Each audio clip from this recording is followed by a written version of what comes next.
শেখ হাসিনার 15 বছরের যে ফ্যাসিস্ট আচরণ, কবি, শিল্পী, সাহিত্যিক, শিক্ষক সব শ্রেণী পেশার মানুষ, এবং যখন দেখেছে একটা মানুষ নির্বিচারে গুলি চালিয়ে রাস্তায়ীভাবে মানুষকে হত্যা করাচ্ছে, প্রত্যেকটা মানুষের স্নায়ু, আমি মনে করি এই ঘটনাগুলো নিউরনকে উদ্দীপ্ত করেছে, যার ফলে তাদের বিবেক নাড়া দিয়েছে, তারা রাস্তায় নেমেছে। সুতরাং এটা ওইভাবে কিন্তু একটা সংগঠিত কোনো গণ অভ্যুত্থান কিংবা প্ল্যান ওয়াইজ কোনো এই এই ঘটনাগুলো ছিল না।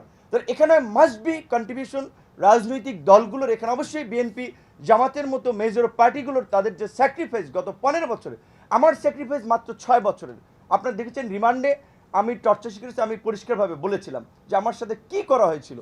তো সেগুলো আমি সময় নেই যেহেতু, এই জন্য বলতে চাচ্ছি না। কিন্তু এই যে পলিটিক্যাল অ্যাক্টিভিস্ট থেকে শুরু করে পার্টির অনেক কন্ট্রিবিউশন আছে, এটা আপনাদেরকে ভুলে গেলে হবে না।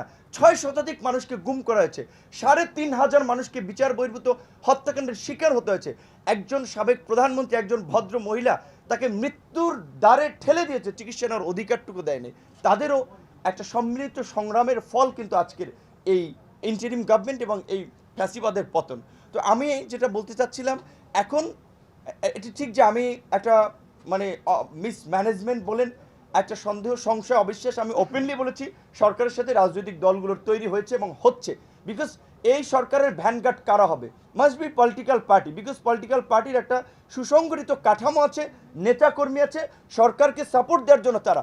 আনসাররা যখন সচিবালয় ঘেরাও করলো, তখন কিন্তু আমাদেরকে যে সেখান থেকে আনসারদেরকে উঠাইতে হয়েছে। সত্যিকার অর্থে আমি সেটার জন্য দায়িত্বপ্রাপ্ত না, আমার ডিউটিও না আনসারদেরকে সেখানে হটানো। বিকজ ওই বদিউল আলম মজুমদার যেটা বলেছে, এই সরকারকে কোনোভাবেই ব্যর্থ হতে দেওয়া যাবে না, যার ফলে কিন্তু আমি ওই তাগিদ থেকে আনসারদেরকে, বিকজ এটা একটা ষড়যন্ত্র ছিল, আমরা গিয়েছিলাম। তো আমরা বারবার বলছি, আপনারা গণতন্ত্রের সংকট, আপনার ধরেন আমরা আলোচনা করছি একাডেমিক লেভেলে যাচ্ছি, বাস্তবের ফাংশনটা কি সেটা কিন্তু আপনারা দেখতে পাচ্ছেন না। এখনও সচিবদের মধ্যে মিটিং হচ্ছে, এখনও পুলিশ অফিসারদের মধ্যে মিটিং হচ্ছে, এখনও জুনিয়র কর্মচারীদেরকে উস্কানি দেওয়া হচ্ছে। সরকার এখন পর্যন্ত এই জায়গাগুলোতে নিয়ন্ত্রণ নিতে পারছে না। সেই জায়গা আমি জানি না তারা আসলে কেন ব্যর্থ হচ্ছে। প্রায় 1 মাসের মধ্যে তাদের মাস্ট বি, সাকাউত সাহেব সরিয়ে দিয়েছে সেটা ঠিক আছে, কিন্তু ওনার যে গার্ড ছিল, স্ট্রং যে ডেলিভারি ছিল, সেটা দরকার ছিল এই ধরনের। কিন্তু আমি সরি, আমার কথা কষ্ট পেতে পারেন, আমি সেটা অন্যদের মাঝে দেখতে পাচ্ছি না, যে যার ফলে রাজনৈতিক দলগুলো থেকেও অস্থিরতার জায়গা থেকে বলা হচ্ছে যে প্রথম দিকে বলছিল যতদিন সময় লাগে আমরা দেব, এখন বলছে যে রোড ম্যাপ দেন, তারপরে দ্রুত নির্বাচন। সরকারের সাথে কেন রাজনৈতিক দলগুলো ডিস্টেন্স তৈরি হচ্ছে? আজকে যদি আপনারা রানিং যারা আমাদের আন্দোলনের নেতৃত্ব দিয়েছে, ঠিক আছে, কতিপয় ছাত্রের দ্বারাই যদি পরিচালিত হতে চান, সেটা সম্ভব নয়, সেটা ভুল করবেন।